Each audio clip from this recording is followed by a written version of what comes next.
বিএনপির চেয়ারপারসন জনাব তারেক রহমানকে সরকারি নিরাপত্তা এবং যে প্রোটোকল দেওয়া হচ্ছে সেটা নিয়ে দেখলাম জামায়াত ইসলামী এবং এনসিপির দিক থেকে অভিযোগ তোলা হচ্ছে এবং সেটার মাধ্যমে তারা প্রমাণ করতে চাইছেন নির্বাচনের লেভেল প্লেয়িং ফিল্ড নেই। আমরা খেয়াল করছি এই দুটো দলের নেতৃবৃন্দ ফর্মালি ইনফর্মালি নানান ফর্মে নির্বাচনের লেভেল প্লেয়িং ফিল্ড নেই, সরকার নির্বাচন কমিশন সবাই বিএনপির প্রতি ঝুঁকে পড়েছে। এমনকি এই রকমও বক্তব্য কেউ কেউ দিচ্ছেন ক্ষমতা তার জনাব তারেক রহমানের হাতে দিয়ে চলে গেলেই হয়, নির্বাচনের প্রয়োজন নেই।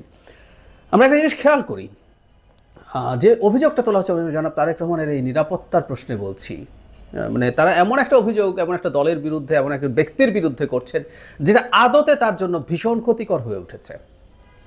এবং যদি সত্যিকার অর্থে বলা হয় যে এই জিনিসটা যদি প্রত্যাহার করে জনাব তারেক রহমান সেফ থাকবেন, তাহলে তার কি করার কথা ছিল? এই প্রশ্ন যদি আমি এনসিপি প্রধান বা জামায়াত প্রধানকে জিজ্ঞেস করি যে তাদেরকেও যদি জনাব তারেক রহমানের মতো একটা বুলেট প্রুফ গাড়িতে এবং বিরাট নিরাপত্তা বহন নিয়ে চলাফেরা করতে হয়, তারা কি খুশি হবেন?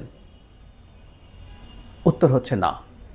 কেননা আমি আসছি, কিন্তু এটা আমি মানতে প্রস্তুত আছি যে কোনো দল, বিশেষ করে প্রধান দলগুলোর মধ্যে কোনো কেউ যদি এই ধরনের নিরাপত্তা ঝুঁকিতে থাকেন, তার জন্য যদি নিরাপত্তা রাষ্ট্রীয় একই রকম দিতে হয়, সেটা দেওয়ার পক্ষে থাকবো আমি। কারণ এর মধ্যে আমরা দেখেছি নিরাপত্তার ঝুঁকি অনুযায়ী কেউ কেউ গানম্যান পেয়েছেন, কেউ কেউ অস্ত্র কিনেছেন, এক ধরনের শিথিল করা হয়েছে নিয়ম কানুন।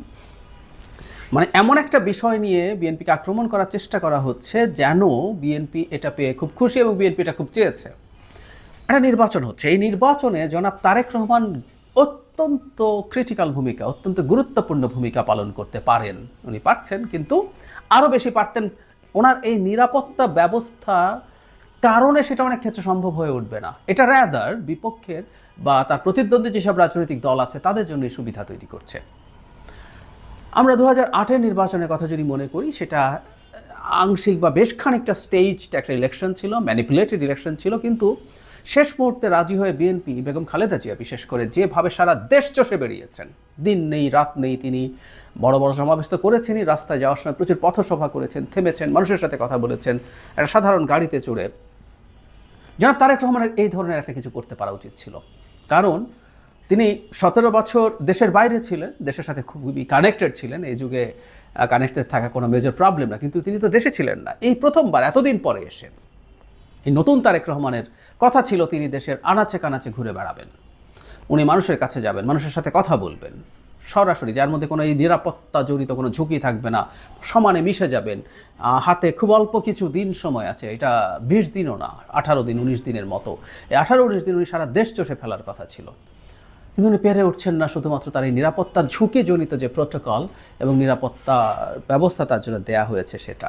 সুতরাং তার ক্ষতি হলো, এবং তার ক্ষতি হচ্ছে যেটা তিনি চাইবেন না, চাইবার কোনো কারণ নেই, এমন একটা জিনিস নিয়ে পাওয়া নিয়ে বা এটা পেতে বাধ্য হয়েছেন, আমরা এইভাবে বলবো, বা সরকারও বাধ্য হয়েছে এরকম একটা কিছু ব্যবস্থা করতে, সেটা নিয়ে তার বিরুদ্ধে অভিযোগ তোলা হচ্ছে এবং নির্বাচনের লেভেল প্লেয়িং ফিল্ড নষ্ট হচ্ছে বলে বলা হচ্ছে।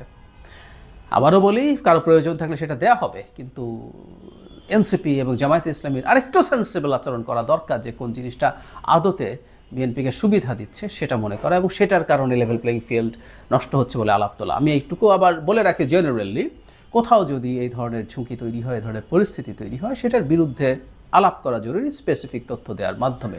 আমি এটা সত্যিই মনে করি, এত অসম একটা নির্বাচনে, এত বেশি ভারসাম্যহীন নির্বাচনে, যেখানে অনেক আগেই বলে ফেলা যাচ্ছে কে জিতবে, সেখানে প্রশাসন, পুলিশ সবাই মিলে, মানে বিএনপি বা জনাব তারেক রহমান চাইতে হবে না, তারা নিজ থেকেই তাদের প্রতি লিন করে যেতে পারে, তাদের প্রতি ঝুঁকে যেতে পারে।